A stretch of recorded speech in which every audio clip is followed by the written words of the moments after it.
Hey guys, so I kind of have to warn you that this reading is probably going to get messy. I've tried to simplify.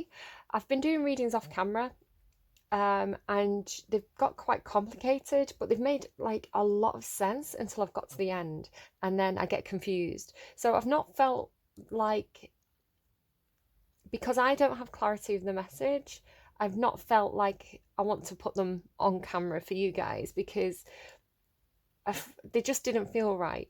So I've tried to simplify. So I simplified and kept the reading very, very simple with these cards here. But then it just links into the readings I'm doing off camera. So there's some kind of bigger message that's trying to come through. I feel like it's sort of a global message, not a personal message, but so I feel like it's probably quite a lot of people that are doing this at this point. So I'm going to kind of explain what I can in as much sense as possible. You're going to have to bear with me a little bit though through this reading. Just to say as well, I tried to start recording this and just waffled. I didn't make any sense. But the time limit on the recording on the first attempt was 5115. And then I went and deleted that minute-long video, and now my time on the timestamp for the allowed amount of time I've got for this video is 51:51. So it's gone from 5115 to 5151. So there's something about mirroring, light side, shadow side, and coming into alignment that's going on here. Fives are about changes, ones are about the individual, 5 and 1 together makes 6, which talks about dealing with the shadow side. So interesting messages coming through already just from the timestamp of my allowed time on the video. There's something going on. It feels like it's being driven by a kind of universal energy. A couple of days ago, the first thing I got from this that was kind of coming through was, I think it was 2 nights ago, and I was getting Dark Horse by Katy Perry, coming at you like a dark horse. Are you ready for the perfect storm? This stuff, because once you're mine, there's no going back. Sorry, they're just playing it in my head again.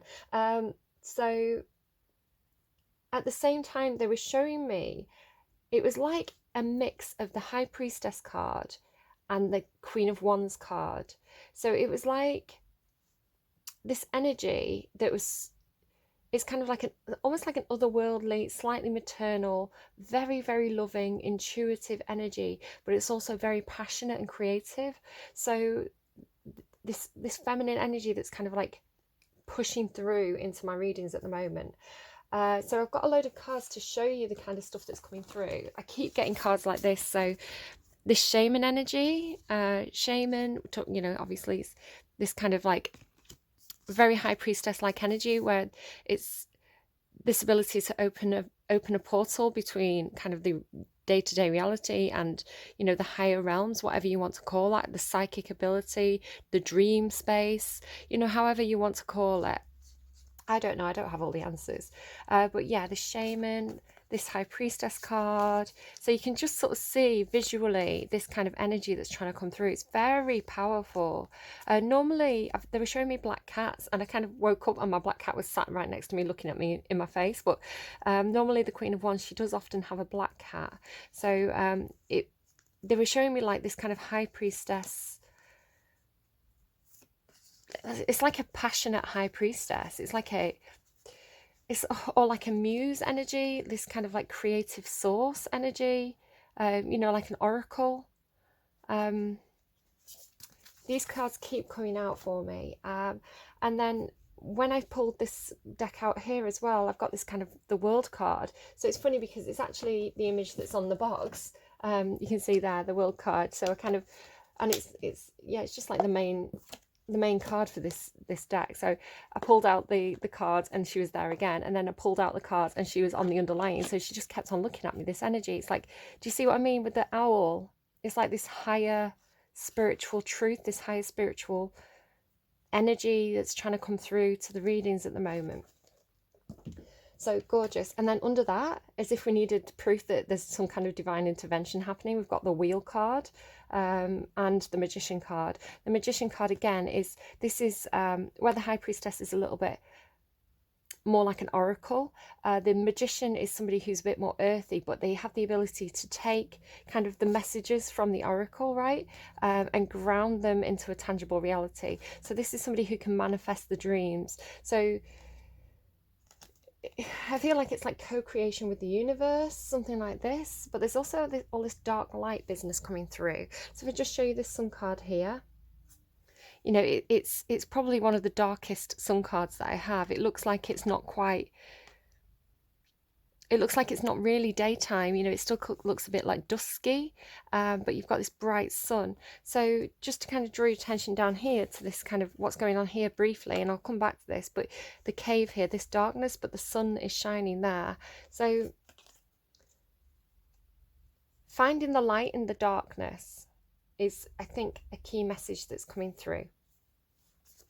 So let me just quickly go over my intuitive stuff again. I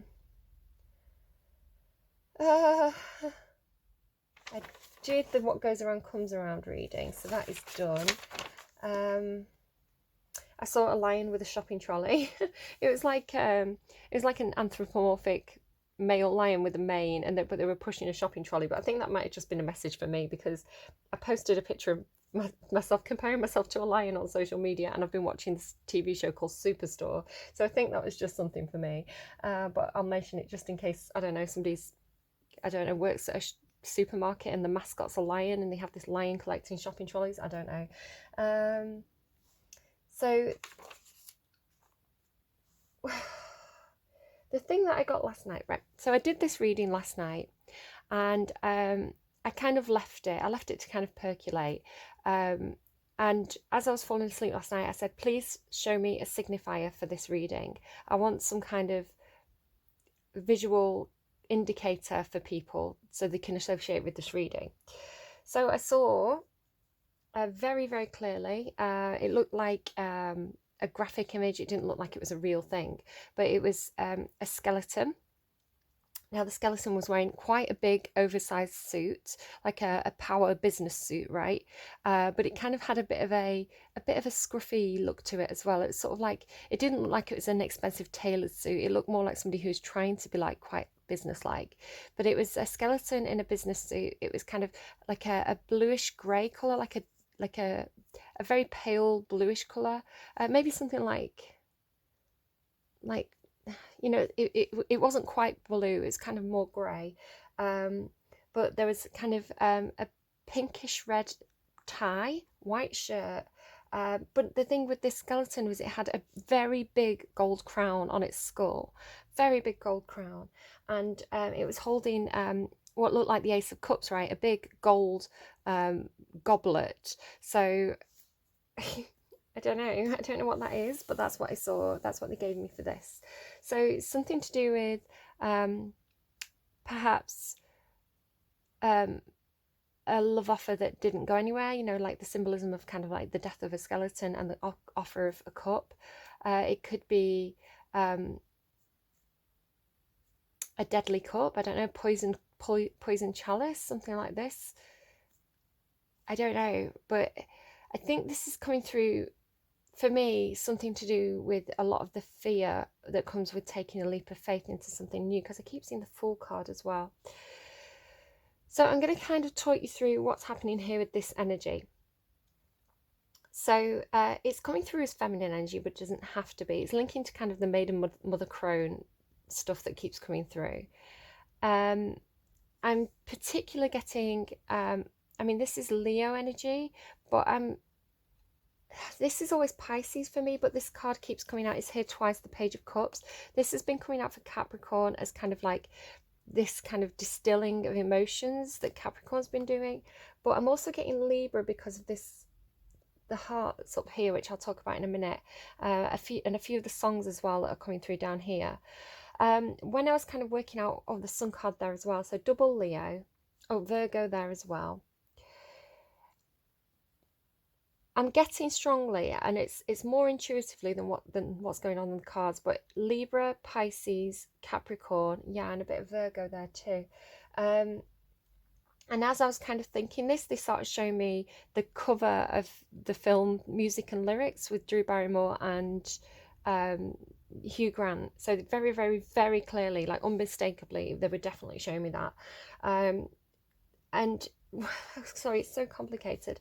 For one of the readings that I did off camera, I had the offering card. It's like somebody was offering themselves. And I got Pop Goes My Heart, which is a song from Music and Lyrics. It's kind of a bit of a silly, cheesy song. It's somebody who's been hurt in love, and he said, I'll never take a chance in love again, but then pop goes my heart and I'm in love again, kind of thing. I said I'd never lose my head, but then pop goes my heart, and I just can't let you go. So I'm getting through this theme of like somebody who's quite jaded in love. They've like the skeleton offering the cup. It's like, is love ever going to happen for me? Or, love just exhausts me, something like this. But the thing with Music and Lyrics, the reason why I'm talking about Venus and Pisces, Pisces and Libra, is because ages ago in a reading, I got the random urge to look up their Venus placements, Hugh Grant and Drew Barrymore's Venus placements. And one was I think Hugh Grant was in Libra, Venus in Libra, and Drew Barrymore was Venus in Pisces. And so there's something about this, something about the way that people love is what's coming through. Pisces and Libra Venus placements are very, very giving in love. It's like they prioritize love. They see relationships through rose-tinted glasses. They have this kind of fairy tale or Romeo and Juliet approach to love. So I think like this is what they want to talk about. This is what they're trying to get through to me. Right. Oh. I'm just going to start going through it. We're 11 minutes in. Bloody hell. This reading is going to be called The Blueprints to My Heart, because what I was getting through, again, a lot of this is intuitive. It's the stuff that where I start to waffle and I can't get it through in reading. So for those of you that put up with me, thank you very much. It's like somebody has given somebody, because I had this offering card, which is like something being offered. Somebody's offered up the heart to somebody, and it's literally like, look, this is the blueprints of my heart. Like, this is what I'm kind of seeing. Can you see this? It looks a bit like plans, right? It looks a bit like strategy blueprints, but it also kind of looks a little bit like a diamond. So again, I'm getting this like kind of Libran energy of, this is how I love. This is what makes me emotional. It's like, this is the rule book of my heart. Here you go. I'm trusting you with it. It's the way it's coming through with this kind of Page of Cups energy. Can you see this Page of Cups? Very, very sweet, very naive, childlike, just offering the heart out to somebody, hoping that they don't get knocked over by that wave. So yeah, it's like, so they're showing me again. They were showing me, I can't remember her name now.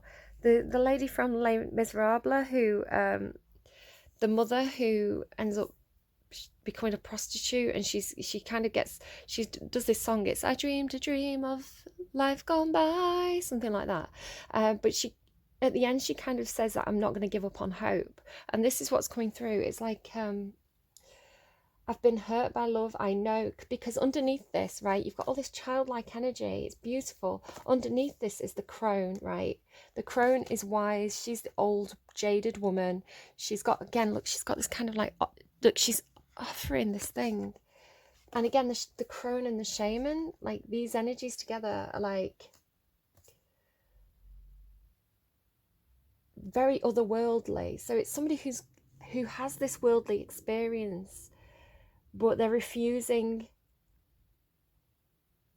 to give up on love. They're holding. Can you see that tiny, tiny, tiny bit of hope there? It's like that tiny bit of hope in the darkness. Look in the cave, tiny, tiny glimmer of light in the darkness. They're not ready. They're holding on to that pure part of themselves. I'm going to read the crone card to you, because it'll explain what's going on here as well. So, like the prayer as well, like again, like holding out hope, right? The witch, the old woman, the sage. So again, this kind of very like high priestess like energy that's coming through. The crone has seen it all. Nothing frightens her or surprises her.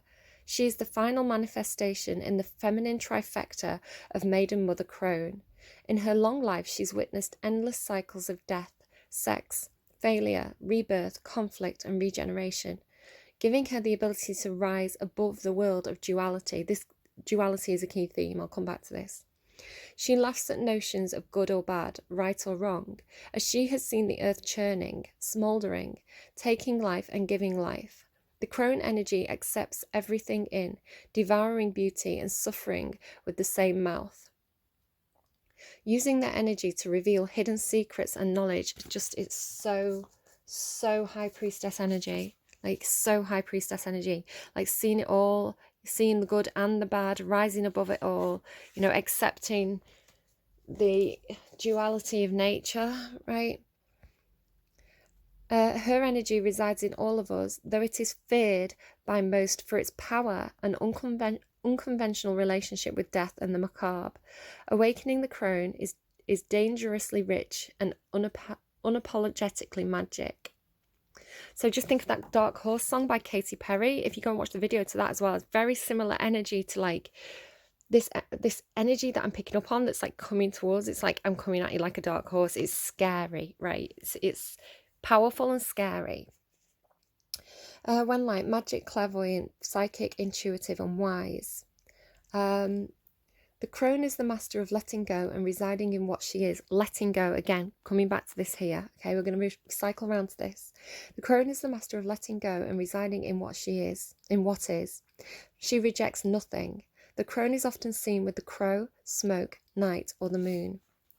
The crone has a difficult time tolerating superficial, petty, day-to-day musings. She moves away from such relationships and seeks a deeper path, even if it means a more solitary life. Okay, so this is what's happening. Again, it's this kind of like, almost like this distilling of emotions that Capricorn's been doing. I'm not saying that this is necessarily Capricorn, but you can see here the two cards that clarified this gnosis, which is underneath, you know, with the crone. This is what this person's doing. It's like with the Hermit card, it's like going off, being quite solitary, doing deep soul searching and finding that, it's almost like that inner light, the guidance within, right? The connection to source, truth. And the truth, again, this thing with Capricorn, it's like the truth is like this distillation of, it's like if somebody's taken everything, right? The everything. Oh, I didn't get that card out because I had this all or nothing business as well. It was like, I'm gonna have to show you, hold on a second. Okay, so yeah, this source, this light, this source energy, or this character, this energy, this dark horse, high priestess, queen of wands energy, it's like they have this connection to connect to the anima mundi, which is everything, right? Everything, like everything that the universe and everything within it, right? So this is what this crone energy is doing, right? It's like connecting to everything. But then the other day I got these two cards together, which is like, it's like all or nothing. Somebody was in this kind of like, the Thanatos is annihilation, it's nothing, death. Like, it's almost like the universe and the black hole. So this all or nothing energy, and it's like someone was deciding between all or nothing, if that makes any sense, because I don't know, it doesn't make a huge amount of sense to me. I'm just trying to explain what I'm getting through. So yeah, this person may have this kind of crone energy, high priestess energy about them. So they could be quite solitary. They could find it difficult to make connections with other people because they've got this connection with source. It makes them a bit, you know, like ostracized in a way. But what's going on with this person is they're actually, there's a saying on one of these cards that says, it may be on the Thanatos card, it says, facing darkness and choosing light is the greatest achievement of all, something like this, the quote. So it's like, this is what this person's doing. They faced everything. They faced that anima mundi, everything, the dark and the light. They know, they've got the experience, but they still have this ability to hold on to this childlike hope, this ability to dream, this almost like fairy tale believing in the fairy tales. They believe in the fairy tales, and it keeps them quite childlike. So it's like this childlike crone energy. It's pretty beautiful. So I'll go to this, no, I'll read the Hermit card next, I think. Okay, so just everything that we've learned so far, and then just kind of listen to this as well. So a sage or mentor, wisdom, listening to guidance, introspection, taking time away, listening to your heart, right, with the Page of Cups, a time for meditation and contemplation, finding your voice, a time out, a cautioning against spending too much time alone, sacred solace. Oh, sweet light, how it glows. She is ready to see the miracle of luminosity, the soft emanation from the ethers that she senses in her heart. She sees this light in dreams, and she knows that its brilliance comes bundled with sunlight and moonlight. So she journeys alone under the stars, ruminating on where it originates and on how to access its wisdom more readily. Okay, this light, I'm going to tell you now, I'm seeing as unconditional love, right? Universal, that highest energy that there is. So we have it in ourselves. We should have it for ourselves. It exists around us constantly, and we can find it with others, but it's everywhere in everything, right? Unconditional, universal love. The Hermit Muse reminds you to process your experiences as a way to learn. So this is key. It's actually italicized. So here, this is exactly what's happening here. So remember this one. The Hermit Muse reminds you to process your experiences as a way to learn, knowing that your own smile is great company. Listen deeply and see the lessons that live in the simplest of things. The shiny lights you see in others are a reflection of the magic you already hold in your heart. So choose your words that fuel your envisioned path and speak with the passion of purpose. It's time to find the sage within. Okay? In solitude we meet the muse, in solitude she guides, in gratitude she helps us choose, in darkness she confides, and when I search inside her heart she tells me I am free. Then in my solitude depart, because this muse is me. So this freedom, right? Something about a heart can't be owned. You're free to love, the freedom to love who you choose, the freedom to love yourself. So I'll kind of veer off slightly for a second. I've been getting cards like this. So somebody has been in this, this has been coming through as a more masculine energy. So I don't know if this is like somebody connected with the muse, or if it's just, the light side and the dark side, the yin yang, the masculine and the feminine. But this self-exploration, the accepting of the shadow side. Can you see the shadow there? The acknowledgement of our own unique, beautiful soul that makes us like a fingerprint in the universe, right? Our soul is like a unique fingerprint. So this beautiful someone's been exploring like themselves. And I think this came out with the Emperor and the shadow side, and the King of Cups, which I forgot to get out, but it's a white owl from this deck. Again, this white owl, right? So I kind of need to find that. So black cats and white owls are very, very key at the moment to all this. So yeah, this person, they've been exploring their own shadow side. It's coming through as a masculine energy. Doesn't have to be. We've got Aries, Taurus, Capricorn, I would say Pisces, any water sign. Signs aren't important too much, I don't think, apart from maybe those Venus placements. But yeah, this self, right, finding like the pearl inside yourself, a pearl of wisdom, embracing both the best parts of yourself and the shadow side, the shadow energy, right? Because that's what makes you whole. That's what makes you a whole person. You can't have one without the other. It's not possible. Everyone has, a light side and a shadow side. It's what we do with the shadow side. It's how we utilize it that's important. And then ultimately coming out as this amazing King of Cups energy, who is like so full of love, like so ready to embrace the people around them. Again, like, look, this is what they found when they did this soul searching, this ability inside them. But I feel like these hopes, like these fears keep coming up, and I'm going to come back to the shadow energy. So yeah, this person also has been dealing with something, because this came out for them.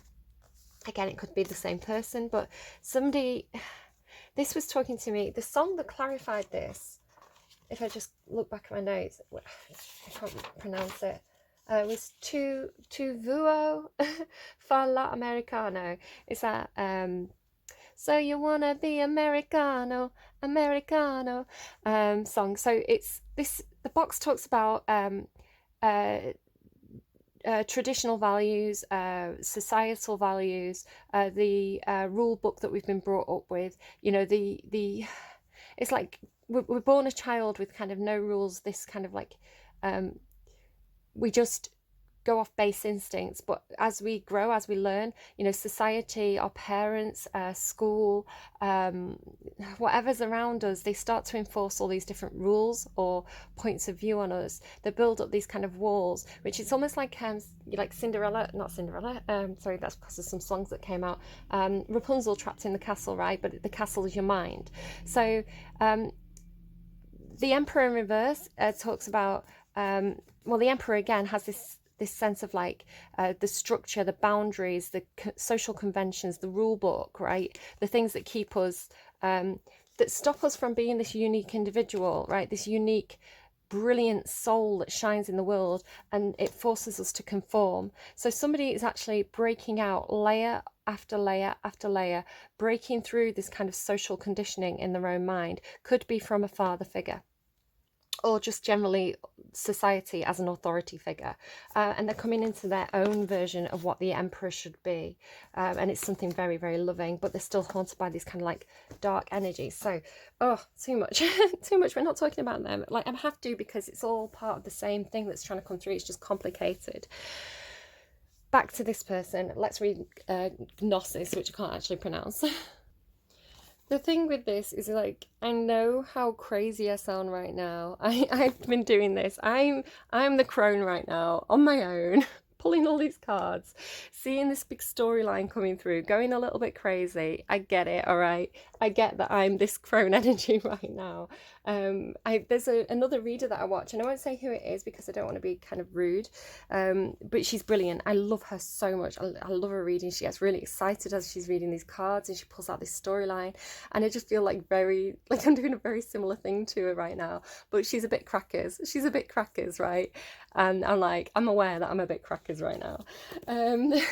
So, but do you know what? I've got a job to do. For some reason, I've connected to this energy, and I've got to talk you through all this. Okay, innermost knowing, mystic truths.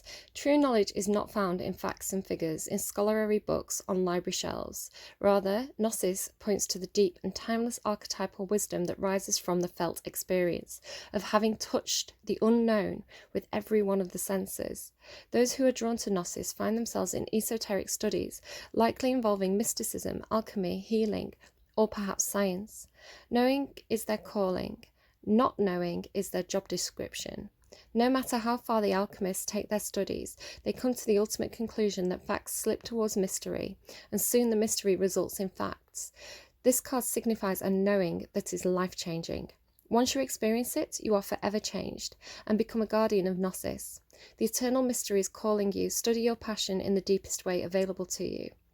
When light, contemplating the mystery, unanswerable questions. When dark, over-intellectualizing and literalizing or asking others.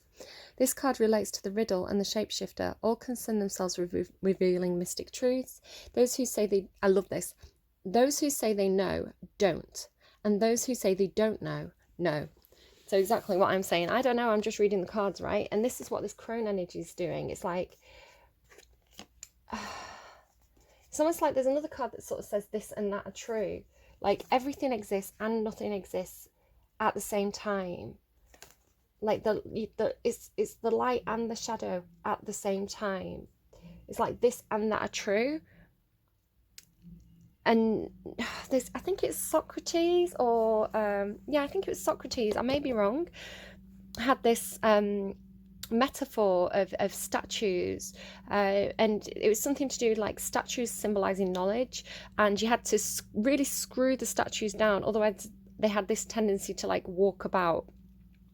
So it's almost like knowledge isn't something that is necessarily fixed, and as much as you want to fix and ground it, something else can always come along that challenges your perception. So it's like, don't be too, like this box, right? Don't be too fixed in your views, because there's a whole universe outside of that box. And the more you confine yourself into the box, maybe it's like the more you go into that hermit energy, the more you take yourself away from the abundant things around you, the influences around you that can make you grow and shine as a more complicated person. It's like, do you want to be a tiny little star, or do you want to be this radiant version of yourself? Something like that. Okay. Oh, right. So moving on. So this Page of Cups, this innocent, childlike ability to believe in fairy tales, the ability to, even when you're jaded, even when you've been hurt, even when you've been disappointed, to still be able to hold your hand out with your heart in it and say, I'm willing to offer you my heart. I'm willing to love you. Here are the blueprints to my heart. Please don't hurt me. This gorgeous energy, like just the ability to be like a child in love, despite having this awareness of everything that's wrong, is amazing. It's such a gift. So then you've got this agape card. So this is like the child and the teenager. So it's like learning to love again, learning to open your heart, learning to be vulnerable, rushing into things with a huge amount of passion, you know, taking the leap of faith. Again, it's gorgeous, like Page of Emotions card. So I'm going to read Agape and Page of Emotions, because it's basically just clarifying what it's saying here about doing this soul searching, finding the inner light within yourself, finding that inner child, the ability to dream, the ability to hope. And then it's like someone else doing this, and then coming into, can you see with the candles here, it's like, and then it's like coming together, these two distilled hearts, right, coming into one. So I'm going to read that. It just maybe feels like somebody's done a lot of work in lockdown. I don't know, maybe everybody's doing this, right? Everybody's been on their own, doing the soul searching, being like, maybe I don't want to be on my own anymore, opening up the hearts again. So devotion, unconditional love. What if, instead of putting yourself at the center of your spiritual practice, you put God, Goddess, or nature at the center? How would this change your approach? Such is the energy of agape. It is alive when we are both in awe and wonder, our breath taken away by the sacred force that surrounds us and asks for nothing in return. This card can indicate a spiritual initiation that stretches your capacity to love and serve. Again, you had this offering card. You sense the earthly as the heavenly, and vice versa. Again, same energy, sense the earthly as the heavenly, like the magician, the high priestess. Such an initiatory moment can appear in any form, and like a healing balm to the modern soul, its effects last a lifetime. The agape card may also suggest you reassess what you worship every day, consciously or unconsciously. What are you elevating? Where does the sacred ladder you climb ultimately lead to? When light, service, reverence, honour and joy. The Greek word agape informs the English word agape. To have the mouth agape is to be awestruck by something of breathtaking delight. We are made humble once again. Agape can also be felt as an overwhelming love of family, partner, community. I'm going to add all self. Recognise it by a deep swell of gratitude. So unconditional love. This is what that person's searching for right here. This is what that person's connecting with, this kind of source energy. So I'm going to read, because this is what somebody's taking a leap of faith towards. I'm going to read this one card as well that's down here. This came out with kind of like, it's like the animal, kind of like the animal in the cave, led to the one card. So I'm going to come back to the animal because it connects to this here. But this is what this person's moving towards. Okay, so connecting with this agape and this individuality, right? The one. Non-duality, one love, unus mundus. Our ability to experience this archetype firsthand is limited. It comes in brief and potent moments, and we are left to savor for a lifetime. The one is both the energy that unites all living beings and our capacity to sense this intimate union. This archetype eludes us most of our lives, appearing as a concept in a distant galaxy. When we are in the midst of its power, a solemn reverence falls across the land. That awe, right? The mouth opening with awe, agape. We glimpse ourselves in the vastness of all consciousness, and we are neither small nor large within that field. We are neither important nor unimportant. all duality fades away, and we are left with what is, the precious knowing that life is a gift, and we are both the giver and the receiver of this fortune, right? So it's everything. It's the light and the dark. And this is what I'm saying. This is why these two cards came out together. All or nothing. It's both, right? The knowledge that this and that are true. Everything is true and nothing is true at all. Like the acceptance of that, and the connection with this universal love. It's like source. It's like this again, this energy, this like dark horse, high priestess, queen of wands. It's like this is queen of emotions again. It's like this is connecting the crone, the hermit. It could be lots of different people, right? All connecting with this source energy. Right, look, it's shining in her heart. So getting really into it. Just as I was looking up the page, Tiny Dancer by Elton John absolutely blasted in my head. So I don't know if that means something to somebody. Serendipitous joy, synchronicity, creativity, playfulness, finding new possibility, unexpected magic, opportunities to refresh and rejoice, a mystical and poetic energy, a youthful and imaginative person.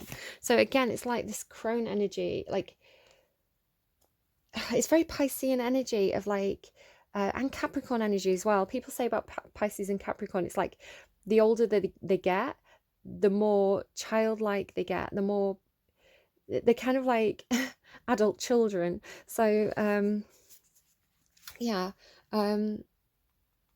swimming in the visceral. There is so much magic in the world, and the page of emotions knows how to expect it. For expecting it is akin to seeking it in the everyday, and seeking it in the everyday, in the mundane, is the key to seeing it everywhere. Okay, they're showing me a reference, sorry.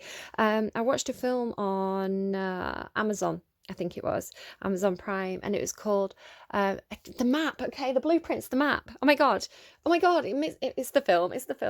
It's called The Map of Tiny Perfect Things, something like that. The Map of Tiny Perfect Things, and it's about these two people who are stuck in this kind of Groundhog Day cycle.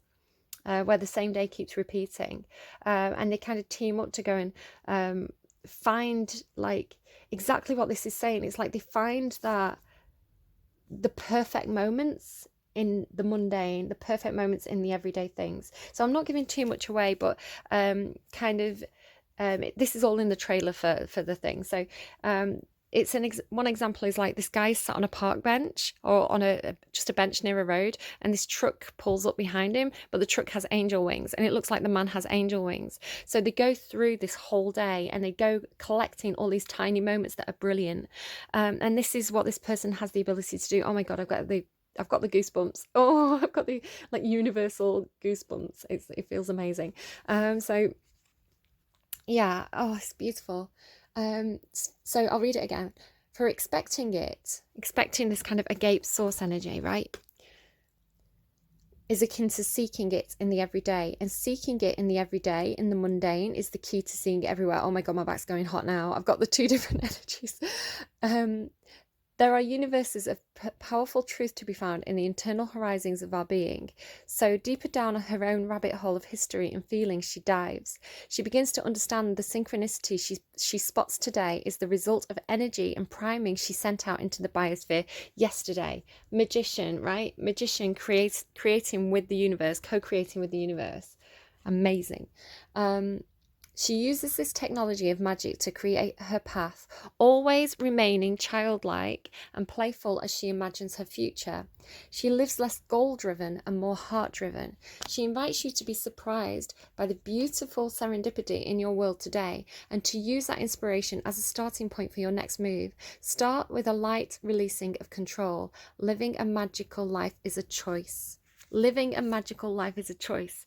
Watch for the signs, watch for the synchronicities, watch for the tiny perfect moments that show you that this energy exists in your day-to-day life. Remain childlike, remain sweet, remain innocent. Even though life sometimes beats you down, they're showing me the girl off Les Miserables again. Because your soul is more important, right? Your soul is more important than your 3D surroundings. Okay, I'm running out of time now, but a couple of songs that came through. The first song that kind of randomized as I started to pull the cards was Valerie by the Zootons. Why don't you come on over, Valerie? Gnosis got The Blower's Daughter by Damien Rice. There's no hero in her sky. And so it is just like you said it would be. I can't take my eyes off you, right? I suppose maybe that's that light. Maybe somebody's found that source in someone else and it's like, I can't take my eyes off you. Agape got Stolen Diamonds by the Cat Empire. Now this is I was confused about this song. I was like, what does he mean, stolen diamonds? And my boss, who is a big fan of the Cat Empire, kind of explained it to me. The lead singer of the band changed. So the second, the person who replaced the lead singer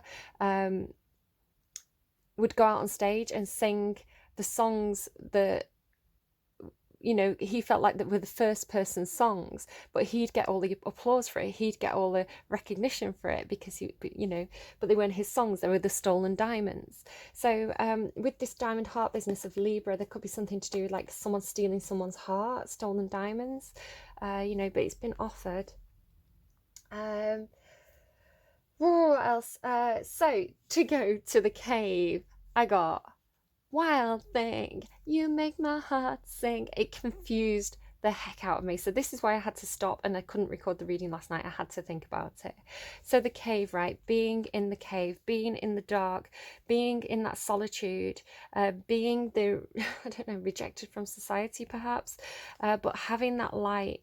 It gives me one of my favourite quotes from Hamlet, from Shakespeare, which I'm going to come back to, is I could be bounded in a nutshell and call myself a king of infinite space, were it not that I had bad dreams. Is perfect for this. So wanting to come out of the cave, maybe it's that Mumford & Sons song as well, wanting to come out of the cave, wanting to be this wild thing, wanting to feel your heart sing, wanting to have freedom, wanting to feel like a child and just enjoy life and not have to worry about, I don't know what society has to say about that, to be authentic, to be free, because you've had this connection with this light, right? But then it comes to the Ten of Voices. You can see that this is a painful card. The Ten of Voices is a painful ending. It feels stabbed in the back. It feels like being betrayed. So what I'm getting from this is the fear. This is about facing fears. Again, with that, the person who is up here working on that self, right? Self-expression, personal freedom, taking control of their own life, rejecting the social conditioning of others around them, being authentic to themselves, taking control of their own life, leading the way so that others can follow in this kind of authentic path of freedom. They're giving me an example. It was I believe it was give me a second to just get my thoughts in order. Okay, as an example, they were giving me 1969 as well. 69 is a number that talks about yin yang for me. Stonewall Riots. It was basically there was this venue that was like a safe space for LGBT people to go to in New York City. Maybe that's why I've been getting New York City. And the police raided it. There were they weren't being treated well. It was kissing, and it says here, kissing or dancing with someone of the same sex was still illegal. So police harassment of gay bars continued, and many bars still operated without liquor licenses. So they raided the Stonewall Inn, and there was a huge riot, and it got a lot of, because this was the safe space, right? They weren't hurting anybody. They were just going to this place to be who they were. They were going to this place to be their authentic selves. So the people who broke the rules, they broke out that box, they stood up against authority, you know, at the time could be seen as being doing something wrong, but actually what they did was they paved the way.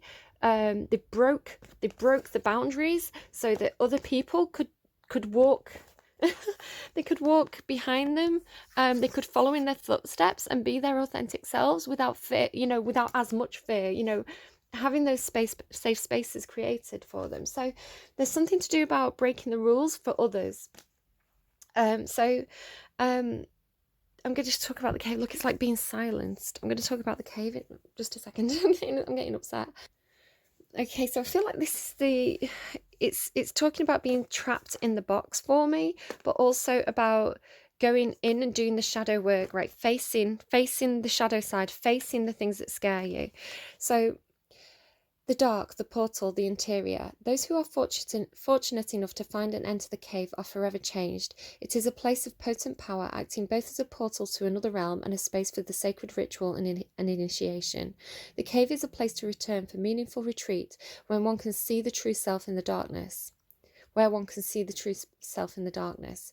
In esoteric teachings, the cave is known to reside in the centre of the heart. Within its walls, the whispers of compassion and self-understanding can be heard. Yet because of its mystery and power, many of us fear the cave and never try to find it. We busy ourselves in the bright lights of the city, while the cavernous and dimly lit chambers call out to us in the night. Where is your cave? You already know. Return to it and tend the fire. But it's finding the freedom in the darkness, and it's all the same stuff as what was going up here. You know, the person, this crone energy, the dark horse who's seen the light and the dark, they know that this and that are true, but they have the ability to remain childlike and innocent and pure despite the jadedness of life around them. So here's this facing of the fears. It's like, and what scares them is offering the heart, right? Opening the heart, being vulnerable. This is what scares them, but they are willing to do it because,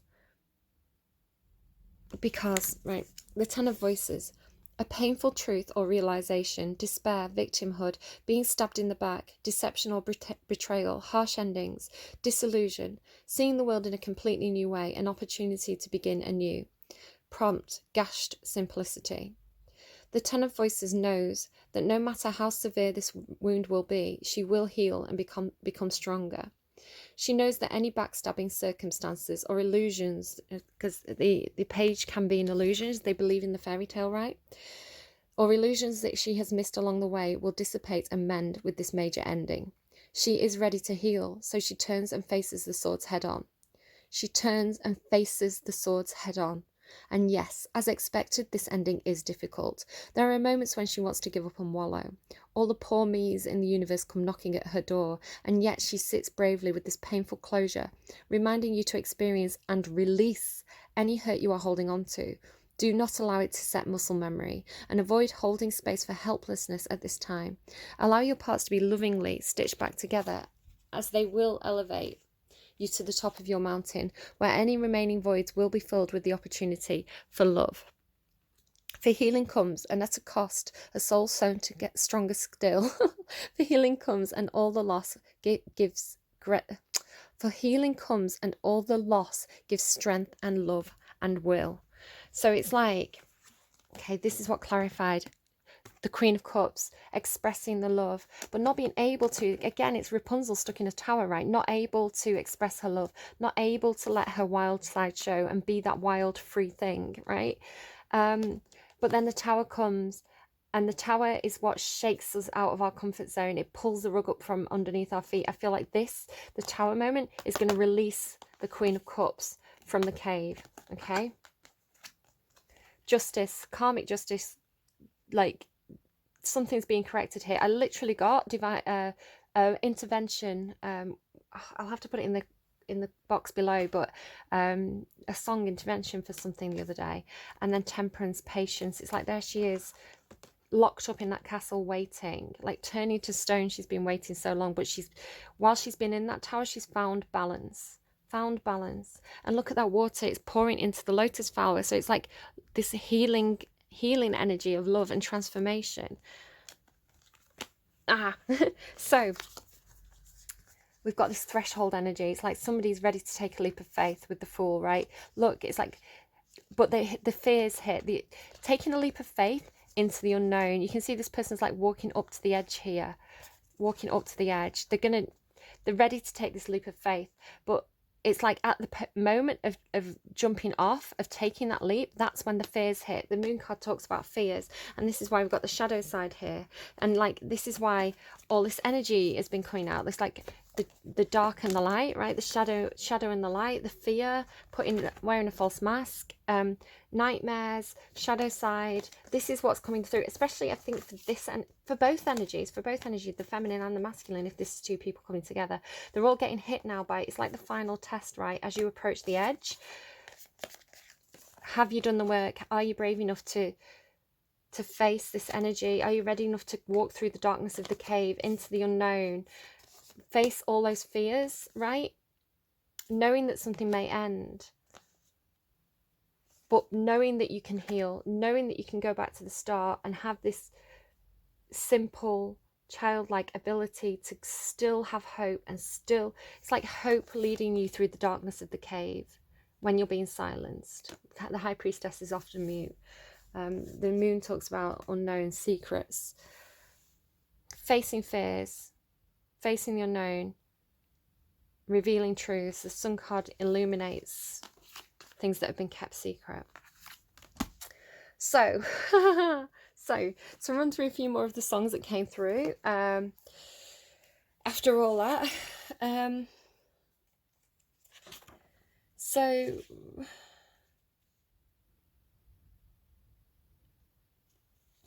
I am getting this kind of, this is almost like an immaturity. It's like, because with this freedom, with this kind of,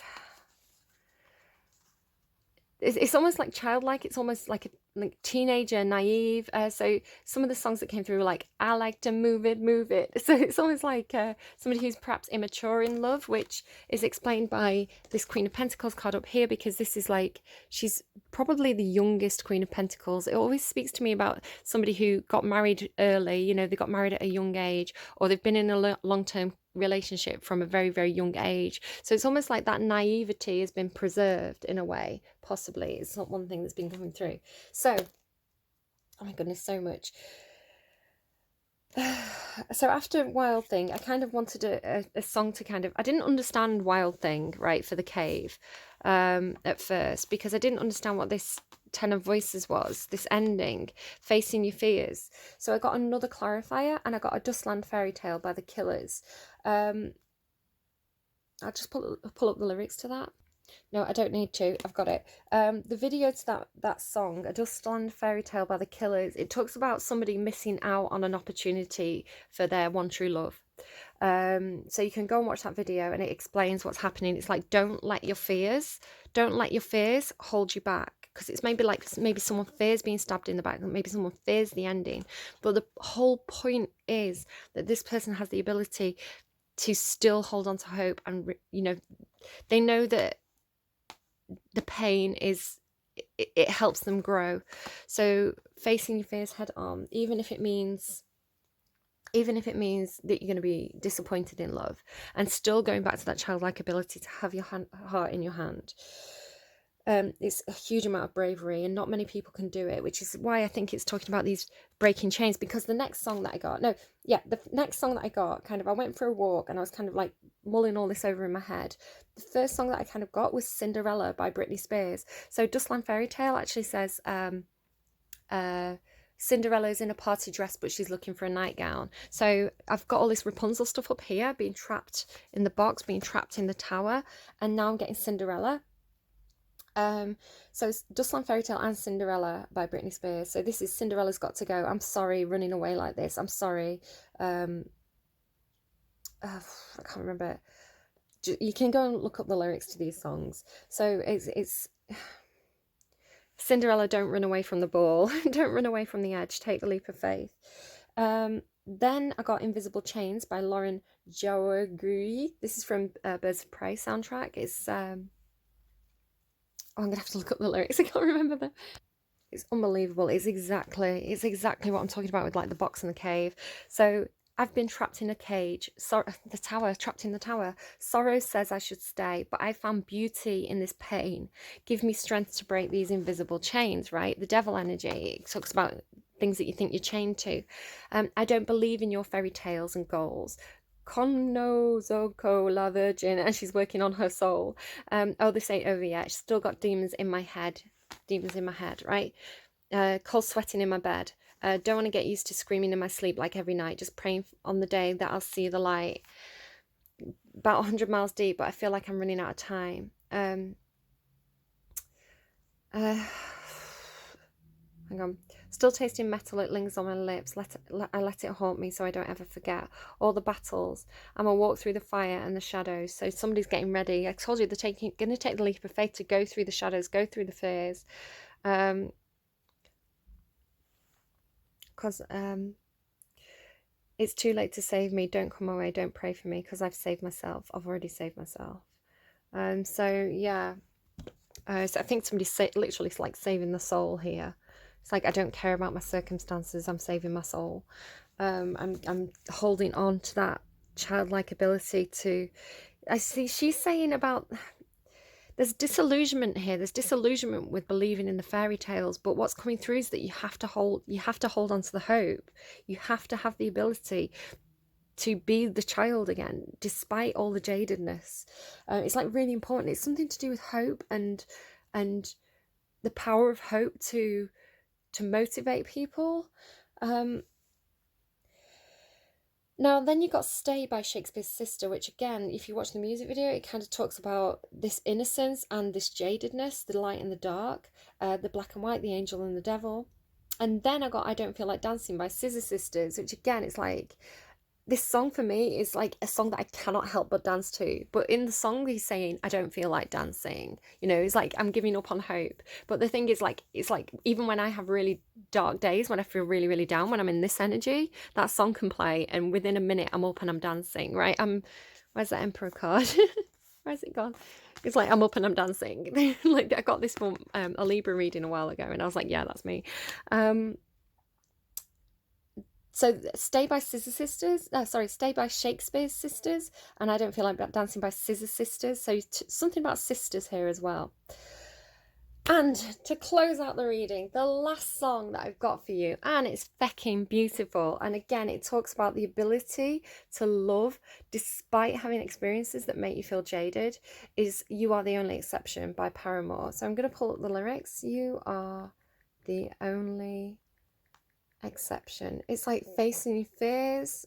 Oh, just this reading, like, I hope you can understand why I got so excited about it, because it was so confusing and so like scary. Like, I was like, what's this about facing the swords, this ending? But I understand it now.